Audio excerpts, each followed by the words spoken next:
Assalamualaikum warahmatullahi wabarakatuh. Selamat malam. Waalaikumsalam Waalaikumsalam warahmatullahi warahmatullahi wabarakatuh. wabarakatuh. Waalaikumsalam Selamat warahmatullahi malam, wabarakatuh. Pak. Selamat malam, Pak. Eh, saya lihat masih banyak yang belum presentasi. Saya berharap ada yang mau presentasi ya, karena ini yang apa? Yang sudah mengumpulkan tugas, ya, terjemahan dan PPT-nya. Nah, ini ada yang masih ini ya, yang masih belum komplit, segera dikumplitkan ya. Contoh ini ya, saya share dulu.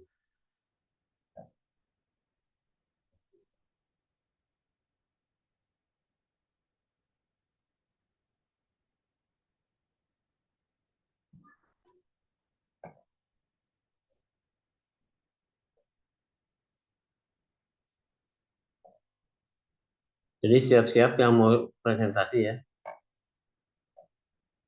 Sambil saya lihat ini. Nah,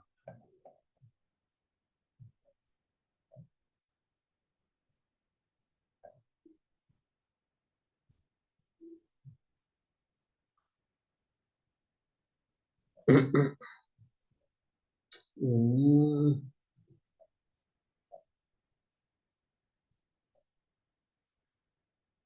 oh ya, bukan ini.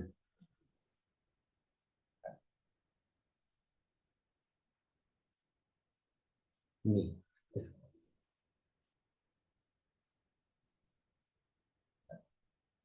Nah ini. Nah ini belum komplit ya. Kalau saya lihat,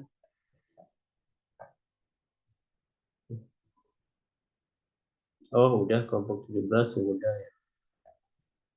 Eh, Coba yang belum atau yang sudah siap siapa?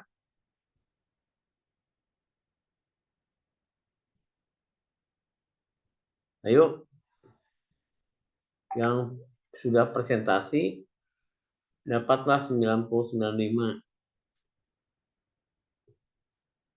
Yang belum presentasi paling 80-an.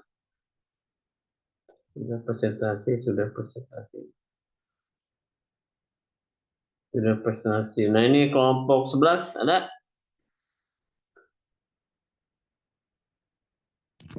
Ya Pak. Bisa ya presentasi sekarang ya? Siapa? Siap sok di apa? Dilihat temannya apakah sudah masuk ke Zoom belum? Kebetulan Pak ini apa namanya yang di materi ke-11 chapter 11 itu saya sendiri Pak. Sendiri. Ya sudah lah, Iya, nggak apa-apa lah kalau siap. sendiri.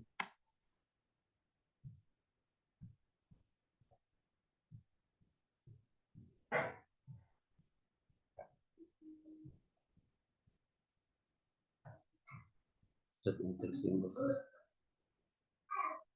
Anggotanya cuma sendiri.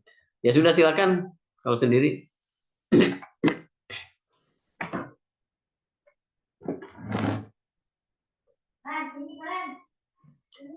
Nanti dari sana aja ya, share screen-nya ya, saya stop dulu. Silakan.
Baik, apakah sudah kelihatan, Pak? Sudah, Siap. Kang. Oh ya, siap. Sudah, Baiklah, silakan. Assalamualaikum warahmatullahi wabarakatuh. Selamat malam, teman-teman. Di sini saya di bagian di chapter 11 itu di bagian set instruksi, pengelamatan mode, dan format. Di sini bidang alamat atau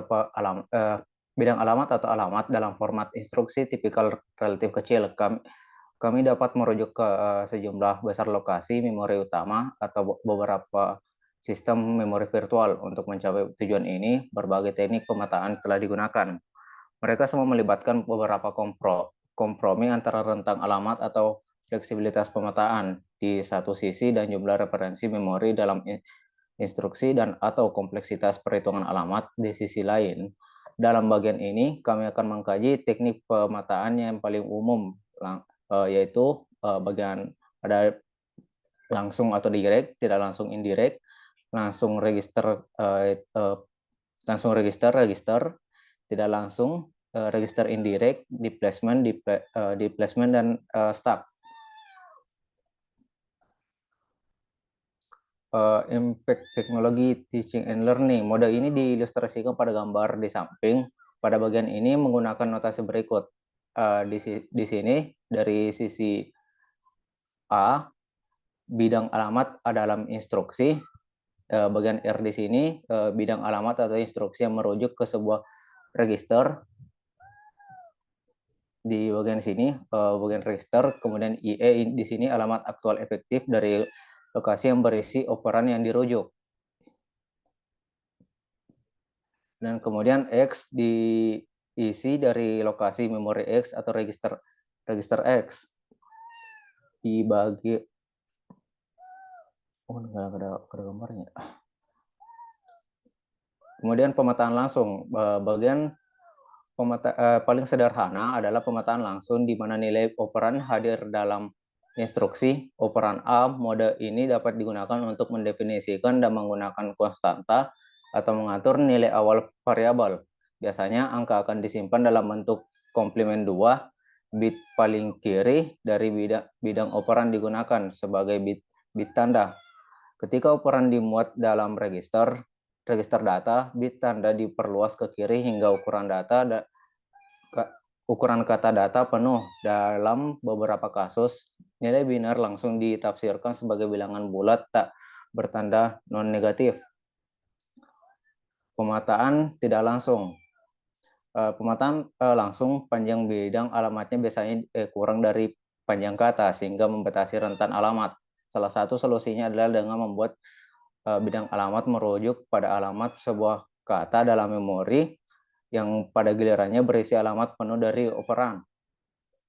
Pemerataan langsung register. Ke register di sini mirip dengan pemetaan langsung jika isi dari bidang alamat register dalam sebuah instruksi adalah 5, maka register R adalah alamat yang dimaksud dan nilai operan terdapat dalam R5. Biasanya sebuah bidang alamat yang merujuk pada register akan memiliki dari 3 sampai 5 bit sehingga total dari 8 hingga 32 register. Tujuannya untuk dapat diakses. Keuntungan dari pemetaan langsung register ini adalah bahwa satu, hanya diperlukan bidang alamat kecil dalam instruksi, dan dua, tidak ada referensi memori yang memakan waktu seperti yang dibahas dalam sebelum bab 4, waktu akses memori untuk sebuah register eksternal pada prosesor jauh lebih rendah daripada waktu akses untuk alamat memori utama. Kerugiannya adalah bahwa ruang alamat sangat terbatas. Pemetaan tidak langsung register. Di sini tidak langsung register analog dengan pemetaan langsung. Pemetaan tidak langsung register analog dengan dalam kedua kasus, satu-satunya perbedaan adalah apakah bidang alamat merujuk pada lokasi memori atau sebuah register. Keuntungan dan keterbatasan dari pemetaan tidak langsung register pada dasarnya sama dengan pemetaan tidak langsung. Dalam kedua kasus, keterbatasan rentang alamat terbatas dari bidang alamat dapat diatasi dengan membuat bidang tersebut merujuk pada sebuah lokasi lokasi kata yang berisi sebuah alamat. Selain itu, pemetaan tidak langsung register menggunakan suatu referensi memori lebih sedikit daripada pemetaan tidak langsung. Kemudian di sini ada pemetaan X86 dan ARM. Mekanisme transisi alamat 86 menghasilkan sebuah alamat disebut sebagai alamat virtual atau efektif yang merupakan sebuah offset ke dalam sebuah segmen jumlah dari alamat awal. Segmen dan alamat efektif menghasilkan sebuah alamat linear. Jika pegging digunakan, alamat linear ini harus melewatkan mekanisme translasi halaman untuk menghasilkan sebuah alamat fisik. Dalam apa yang berikut, kami mengabaikan langkah terakhir ini karena transparan terhadap set instruksi kepada program. Berikut yang pemetaan X86. Ada 6 register segmen, satu yang digunakan untuk referensi tertentu, tergantung pada konteks konsekuensi dan instruksi. Setiap register segmen menyimpan indeks ke dalam tabel deskriptor. Segmen 820 yang menyimpan alamat dari segmen-segmen yang sesuai. Sehubungan dengan setiap register segmen yang terlihat oleh pengguna, terdapat register deskriptor segmen deskriptor segmen tidak terlihat oleh program yang mencatat hak akses untuk segmen serta alamat awal dan batas panjang segmen. Selain itu, ada 2 register yang dapat digunakan dalam menyusun alamat, register dasar, base register, dan register index register. Yang bisa dilihat di gambar samping di sini, 2 register yang dimaksud. Mode pemetaan ARM. ARM sebut sebagai register dasar bertindak sebagai register indeks untuk adresi pre-index dan post-index. Nilai offset bisa berupa nilai segera yang disimpan dalam instruksi atau bisa berada di register lain. Jika nilai offset berada di dalam register, fitur yang berguna lainnya tersedia, addressing register berskala. Nilai dalam register offset diperbesar oleh salah satu operan pergeseran logis kiri, pergeseran logis kanan, pergeseran aritmetika kanan, putar kanan, atau putar kanan diperpanjang yang termasuk bit carry dalam rotasi. Jumlah pergeseran tersebut ditentukan sebagai nilai segera dalam instruksi. Kemudian ada instruksi cabang. Satu-satunya bentuk pengalamatan untuk instruksi cabang adalah pengalamatan segera, immediate addressing. Instruksi cabang mengandung nilai 24 bit untuk perhitungan alamat. Nilai ini digeser ke kiri 2 bit sehingga alamat berada pada batas kata word boundary. Dengan demikian, rentang alamat efektif adalah 32 megabit dari perhitungan program counter. Pengalamatan load store multiple. Pengalamatan ini membuat subset mungkin semua dari register umum dari memori. Instruksi store multiple menyimpan subset mungkin semua dari register umum ke memori. Daftar register untuk pengisian atau penyimpanan ditentukan dalam bidang 16 bit dalam instruksi dengan setiap bit sesuai dengan salah satu dari 16 register. Mode pengalamatan load and store multiple menghasilkan rentang alamat memori yang berurutan. Kemudian ada pengalamatan load store multiple. Di sini penambahan setelah penambahan sebelum, pengurangan setelah, dan pengurangan sebelum membuat register dasar menentukan alamat memori utama di mana nilai register disimpan atau dimuat dari dalam lokasi kata yang naik, penambahan atau turun, pengurangan, penaikan atau penurunan dimulai sebelum atau setelah akses memori pertama. Kemudian ada X86 dan format instruksi ARM. Format 86 dilengkapi dengan berbagai format instruksi dari unsur yang dijelaskan dalam subbagian ini. Hanya dalam opcode yang selalu hadir, gambar 9 11.9 menggambarkan format instruksi umum. Instruksi terdiri dari 0 hingga 4 awalan instruksi opsional. Opcode sebesar 1 atau 2 byte mengidentifikasi alamat opsional yang terdiri dari byte mode R per M dan byte indeks skala, membuat pergeseran opsional dan bidang segera opsional. Kemudian di sini format instruksi ARM. Semua instruksi dalam arsitektur ARM memiliki panjang 32 bit dan mengikuti format yang teratur. 4 bit pertama dari instruksi adalah kode kondisi. Untuk sebagian besar instruksi selain instruksi cabang, 5 bit berikutnya merupakan opcode dan atau bit modifikasi untuk operasi. Sisa 20 bit digunakan untuk menyelesaikan alamat operan struktur reguler dari format instruksi, membedakan tugas unit di kode instruksi. Untuk mencapai rentang nilai langsung yang lebih besar, format langsung memproses data menentukan baik nilai langsung maupun nilai putarannya. Contoh penggunaan di ARM-nya di sini, nilai langsung 8 bit diperluas menjadi 32 bit, kemudian diputar ke kanan sebanyak jumlah yang sama dengan 2 kali nilai putar 4 bit. Beberapa contoh yang pada gambar 11.11. Baiklah, sekian dari saya pada chapter 11. Terima kasih.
Ya, silakan Abdul Malik. Tadi terlempar ya. Bagaimana, Pak? Udah selesai belum? Iya, Pak. Udah selesai? Ya, Pak, barusan. Oke. Berikutnya.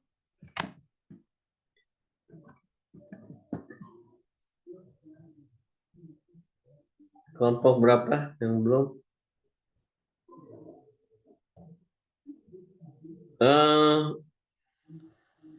Itu yang sudah presentasi di edit ya, sudah presentasi gitu.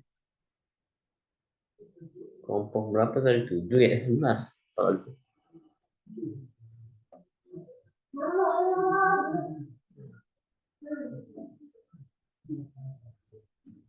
Kelompok 11 ya? Coba dirubah jadi sudah presentasi. Kelompok 12 mana?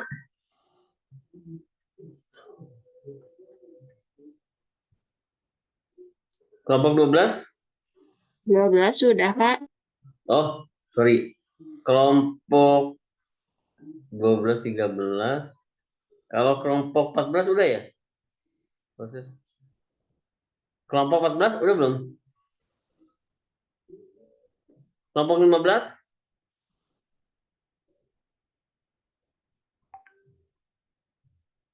Kelompok 17? Kelompok 16? Ayo. Mumpung masih ada waktu. Udah habis ya? Enggak? Belum ya? Sampai 19.50. Ayo yang sudah siap nih. Kelompok 17. Bentar, Pak. Stop.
Pak, izin share screen dong, Pak. Langsung? Nggak bisa dari sana ya? Bisa, Pak. Sok.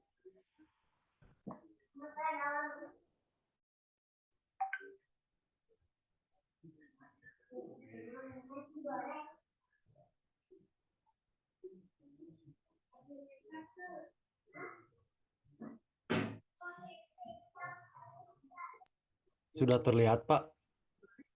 Bentar. Oke. Sudah. Silakan. Assalamualaikum warahmatullahi wabarakatuh. Waalaikumsalam warahmatullahi wabarakatuh.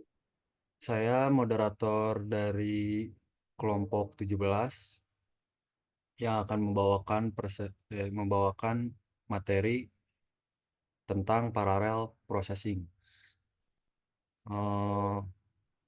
Yang terdiri dari kelompok saya sendiri, Ferdinand Maulana, lalu ada Kang Muhammad Faisal Yuka, ada Kang Muhammad Evans Apta Firjatullah, ada Kang Jai Firdaus Caniago. Tanpa berlama-lama, langsung saja ke materinya.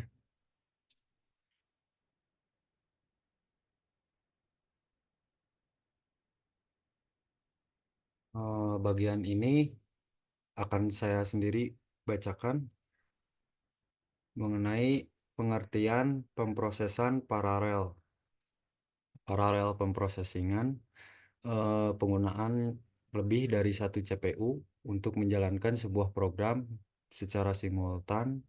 Idealnya, parallel processing membuat program berjalan lebih cepat karena semakin banyak CPU yang digunakan. Tapi dalam prakteknya seringkali sulit membagi program sehingga dapat dieksekusi oleh CPU yang berbeda-beda tanpa berkaitan di antaranya. Pemrosesan paralel dalam sebuah komputer dapat didefinisikan sebagai pelaksanaan instruksi-instruksi secara bersamaan waktunya. Hal ini dapat menyebabkan pelaksanaan kejadian-kejadian yaitu dalam interval waktu yang sama. Lalu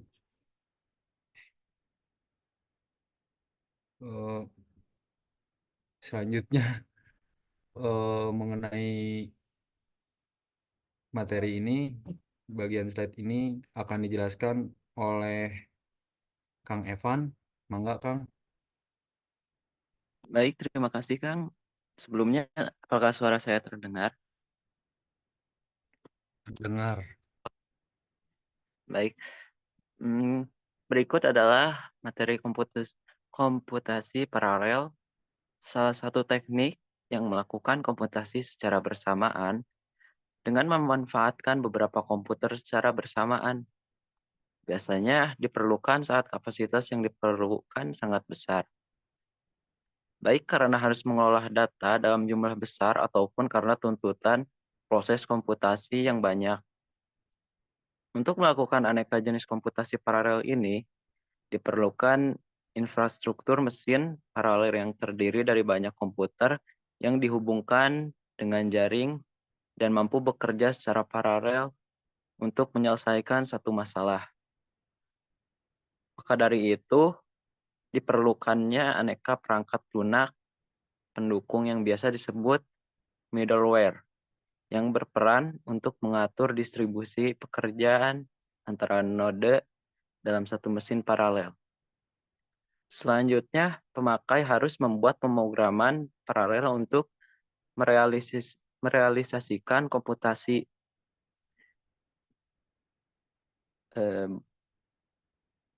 Slide selanjutnya, punten Kang.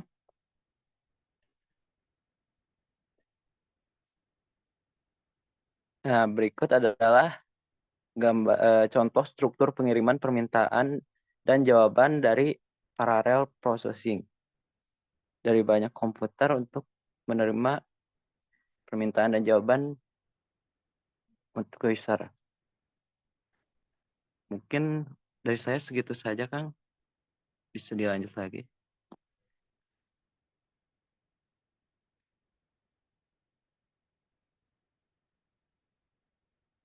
Parallel processing berbeda dengan multitasking. Dan juga multitasking adalah komputer dengan prosesor tunggal mengeksekusi beberapa tugas secara bersamaan. Sedangkan komputasi paralel menggunakan beberapa prosesor atau komputer. Parallel processing disebut juga komputasi paralel. Pada sistem komputasi paralel terdiri dari beberapa unit prosesor dan beberapa unit memori. Ada dua teknik yang berbeda untuk mengakses data di unit memori, yaitu dengan cara shared memory address, dan message passing. Berdasarkan cara mengorganisasikan memori ini, komputer paralel dibedakan menjadi shared memory parallel machine dan distribute memory parallel machine.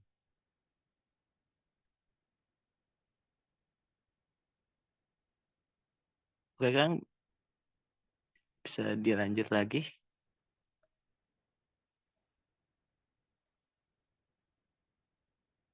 Ya, untuk lebih memperjelas lebih dalam mengenai perbedaan komputasi tunggal menggunakan satu prosesor dengan komputasi paralel menggunakan beberapa prosesor, maka kita harus mengetahui terlebih dahulu arsitektur komputer paralel dan pengertian mengenai model pemrosesan paralel. Berikut arsitektur paralel komputer menurut klasifikasi taksonomi Flynn.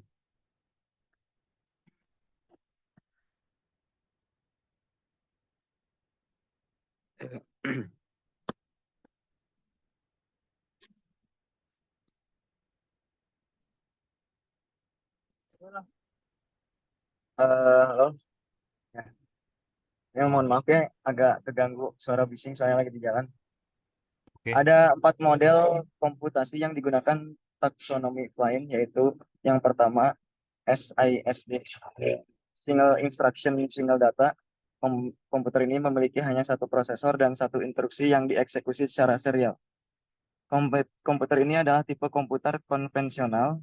Menurut mereka, tipe komputer ini tidak ada dalam praktik komputer paralel karena bahkan mainframe pun tidak lagi menggunakan satu prosesor. Klasifikasi ini sekedar untuk melengkapi definisi komputer paralel. Beberapa contoh komputer yang menggunakan model SISD adalah UNIPAC 1 dan seterusnya. Next ya. Yang kedua, SIMD atau Single Instruction Multiple Data. Komputer ini memiliki lebih dari satu prosesor, tetapi hanya mengeksekusi satu instruksi secara paralel pada data yang berbeda pada level lockstep. Komputer vektor adalah salah satu komputer paralel yang menggunakan arsitektur ini. Beberapa contoh komputer yang menggunakan model SIMD adalah ILIAC 4 dan seterusnya. Ayo, next lagi. Yang ketiga, MISD atau multiple instruction single data. Teorinya, komputer ini memiliki satu prosesor dan mengeksekusi beberapa instruksi secara paralel. Tetapi praktiknya, tidak ada komputer yang dibangun dengan arsitektur ini karena sistemnya tidak mudah dipahami. Sampai saat ini, belum ada komputer yang menggunakan model MISD. Next. Yang keempat, MIMD multiple instruction multiple data. Multiple instruction atau multiple data, komputer ini memiliki lebih dari satu prosesor dan mengeksekusi lebih dari satu instruksi secara paralel. Tipe komputer ini yang paling banyak digunakan untuk membangun komputer paralel. Bahkan banyak superkomputer yang menerapkan arsitektur ini. Beberapa komputer yang menggunakan model MIMD adalah IBM Powers dan seterusnya. Next. Singkatnya, untuk perbedaan antara komputasi tunggal dengan komputasi paralel bisa digambarkan pada gambar yang sudah tertera di layar.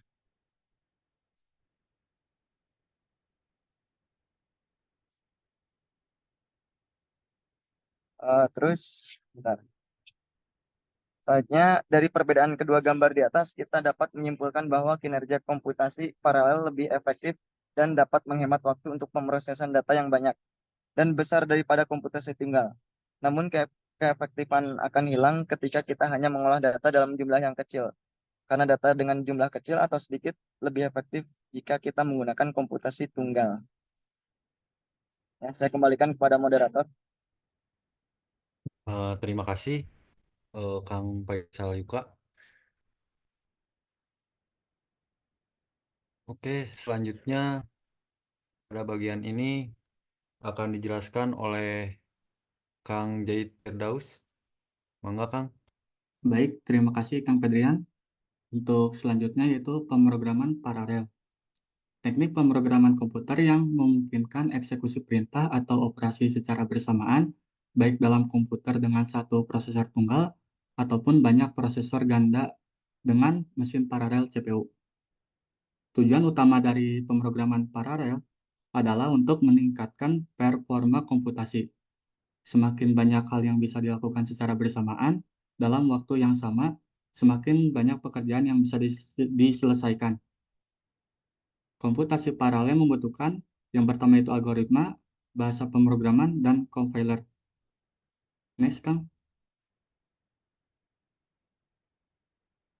Ada dua teknik pemrograman paralel. Yang pertama itu Message Passing Interface atau MPI. MPI adalah sebuah standar pemrograman yang memungkinkan pemrograman atau programmer untuk membuat sebuah aplikasi yang dapat dijalankan secara paralel. Prosesor yang dijalankan oleh sebuah aplikasi dapat dibagi untuk dikirimkan ke masing-masing komputer node yang kemudian masing-masing komputer node tersebut mengolah dan mengembalikan hasilnya kepada komputer head node. Untuk merancang aplikasi paralel, tentu membutuhkan banyak pertimbangan diantaranya adalah latensi dari jaringan dan lama sebuah tugas dieksekusi oleh prosesor. Kegunaan MPI yang lain adalah yang pertama yaitu menulis kode paralel secara portable, yang kedua yaitu mendapatkan performa yang tinggi dalam pemrograman paralel, yang ketiga yaitu menghadapi permasalahan yang melibatkan hubungan data irregular atau dinamis yang tidak begitu cocok dengan model data paralel.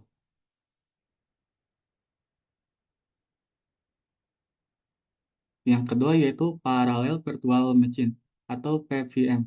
Paket software yang mendukung pengiriman pesan untuk komputasi paralel antara komputer. PVM dapat berjalan di berbagai macam variasi Unix ataupun Windows dan telah portable untuk banyak arsitektur seperti PC, workstation, multiprosesor, dan superkomputer.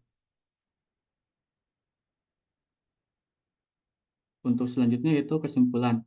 Parallel processing merujuk pada teknik pengolahan data di mana beberapa tugas diproses secara bersamaan. Kesimpulan tentang parallel processing adalah bahwa metode ini dapat secara signifikan meningkatkan kinerja sistem komputasi dengan memungkinkan pemrosesan lebih cepat dan efisien daripada jika menggunakan pemrosesan serial. Namun, implementasi parallel processing memerlukan desain yang cermat dan manajemen sumber daya yang baik untuk menghindari masalah seperti deadlock atau race condition. Kesimpulan lainnya adalah bahwa parallel processing dapat digunakan efektif dalam berbagai aplikasi seperti analisis big data, simulasi, dan rendering grafis dengan memanfaatkan kekuatan komputasi yang tersedia secara paralel dari berbagai unit pemrosesan. Untuk selanjutnya saya serahkan kembali kepada Kang Pedrian. Terima kasih buat Kang Jahit.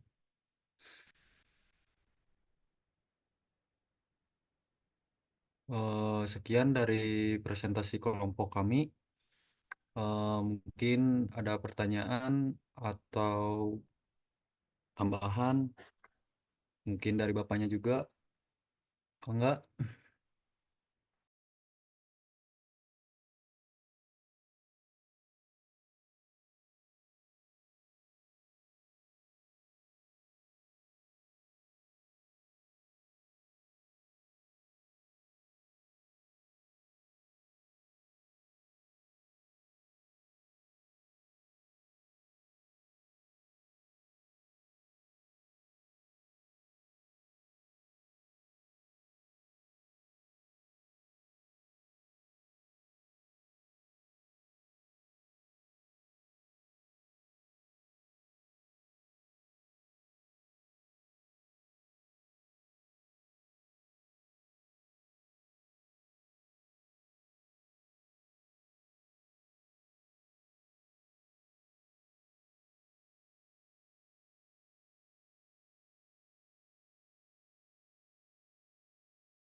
Mungkin tidak ada ya. Saya cukupkan saja. Sekian, terima kasih dari kelompok kami. Mohon maaf apabila ada salah kata maupun kurangnya materi kami. Wassalamualaikum warahmatullahi wabarakatuh.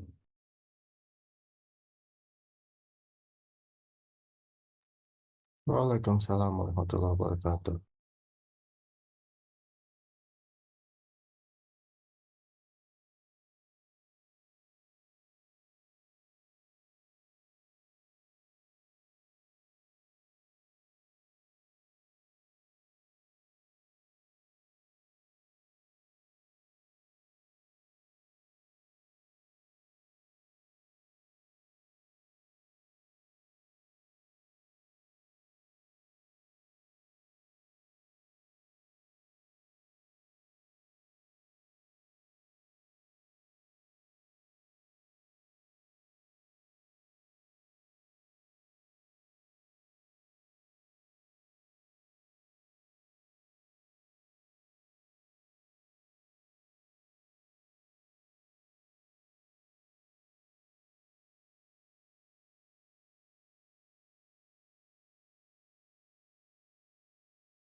Silakan, ada lagi?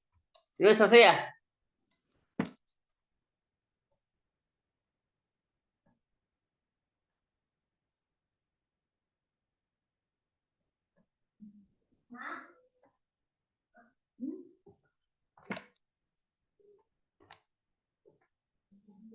Udah dimakan?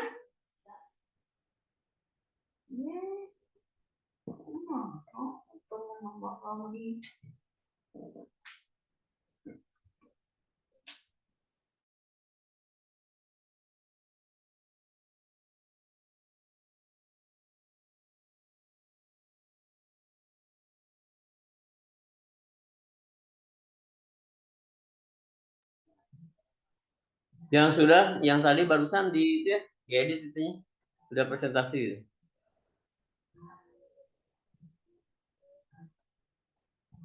Oke, baik Pak. Oh, yang belum? Yang belum, kalau persen udah, belum tadi. Kelompok 16 ada?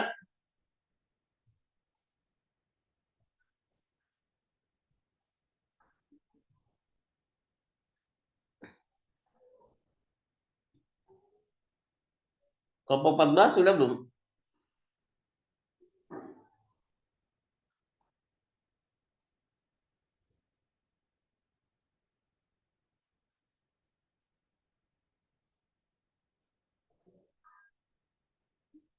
Kelompok 14?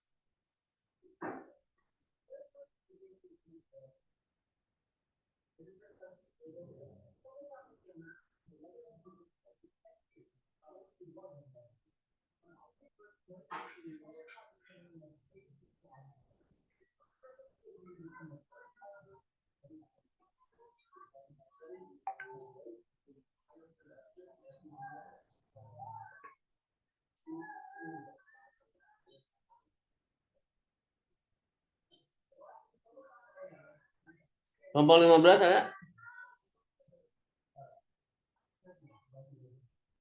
Silakan, yang belum disiapin aja dulu ya.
Mana? Kelompoknya, Mei? Yang mau presentasi silakan. 17 sudah. Kelompok 16.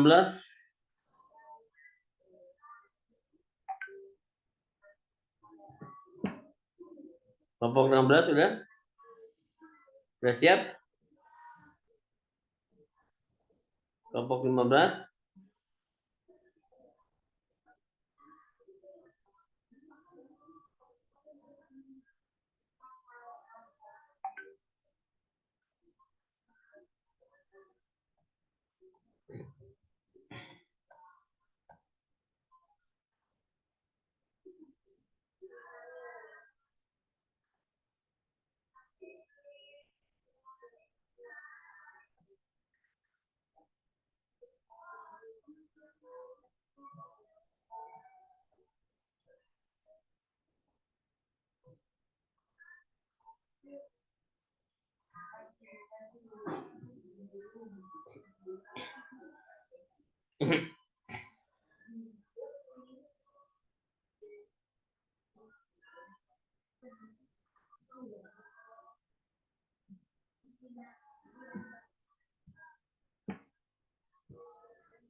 Gimana? Baik, saya absen dulu ya.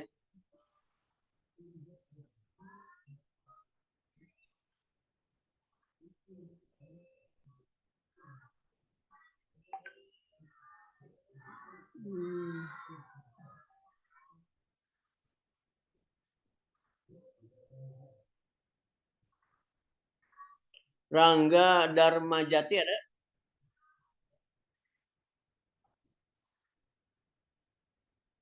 Nggak ada. Muhammad Faisal Yuka?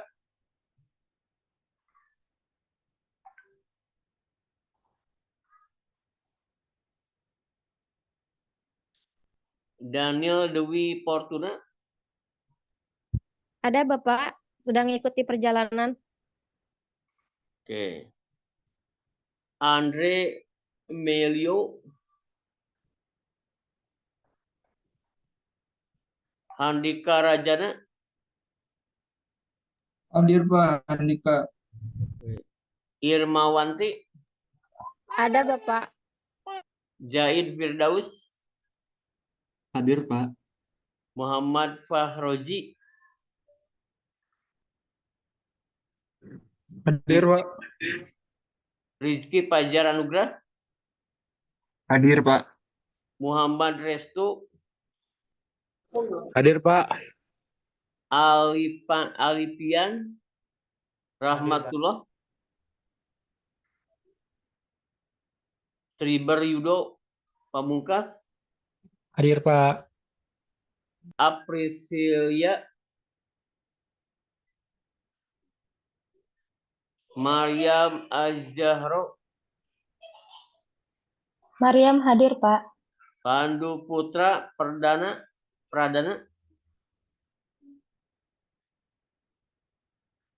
Ilman Farid Hakim?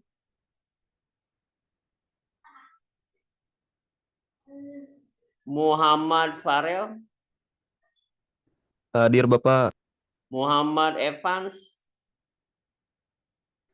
Hadir Pak. Tony Direja? Hadir Pak. Hadir. Ahmad Jailani? Hadir, Pak. Hadir. Raihan Sapta? Lutfi Patilah? Hadir Pak. Irena Florencia? Hadir Pak. Siti Hajar? Hadir Pak. Asep Pahruroji? Hadir Pak. Rafliyadi Sahrul Fauzan? Yopi Aditya? Hadir Pak. Mic-nya rusak Pak. Astri Ferina? Hadir Pak. Rangga Dwi? Hadir Pak. Muhammad Malik? Hadir Pak. Dava Dinullah? Abdullah Hasanuddin? Dery Herdiansah? Ipan Pratama? Hadir Pak, katanya lagi di jalan. Muhammad Faisal?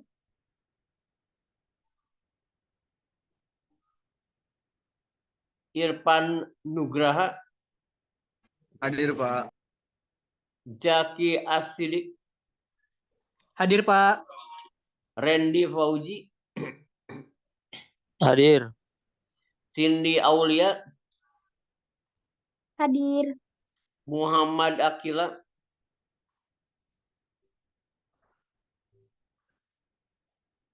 Mikael Immanuela, Billy Sin Frans, Panenjoan Irfansah, Wisnu Sukmana, Hadir, Pak Wisnu. Hilda Huliatus, Hadir, Tia Pak. Puspita, Hadir, Pak. Fahri Hanapi, Hadir. Almaida, Randi Maulana, Aditria, M. Yusuf Fadilah, Hadir, Pak. M. Safli Abdillah, M. Rizky Satria, Raka Hadir, Rahadian, Pak. Hadir, Pak. Hadir. Ferdian Maulana, Hadir, Pak. Cindy Septi Agustiani, Hadir, Pak. Herdiansah,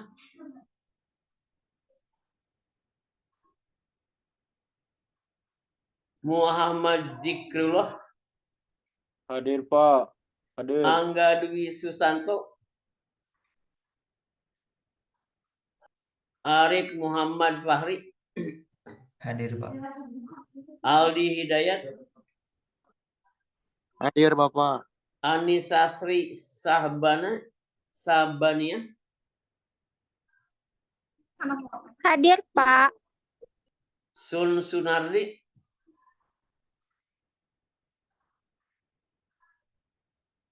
Lisa Ayu, Lisa hadir, Pak. Faisal Putra, M. Salman Firhansa, M. Raka Sidik, Rajkia Nugraha, Rian Raga, Muhammad Al-Sad Al-Mursalin, Hadir, Pak. Novita Nurdiawati, Rara Yulia, Hadir, Pak. Abdul Malik Musmar, Hadir, Pak. Muhammad Zaidan Fathan Abdullah. Hadir, Pak. Oke. Ini yakin nih nggak ada yang presentasi lagi? Halo Pak, maaf atas nama Raihan hadir Pak. Siapa? Raihan. Raihan. Ya. Sama Rangga Dalamajati hadir, Pak. Ya. Ada lagi? Maaf Pak, Muhammad atas nama Faisal Muhammad Yuka. Asad Mursalin. Ya, terus? Rangga Apakah Dalamajati, Pak. Oke, Rangga, terus? Novita, Pak. Novita, terus ada lagi? Muhammad Faisal Yuka, Pak. Udah belum? Muhammad Faisal, oke. Ada lagi?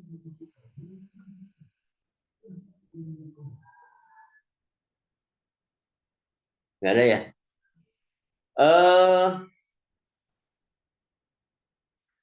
Ini baru pertemuan ke-11 ya. Ke-11 minggu depan pertemuan e-learning ya. Nanti ada tugas ya, tinggal dikerjakan.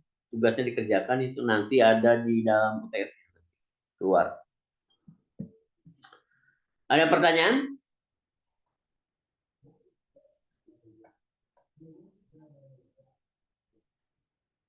Baik.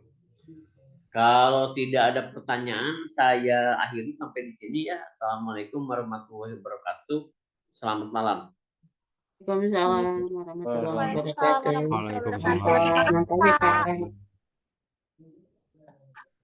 Waalaikumsalam.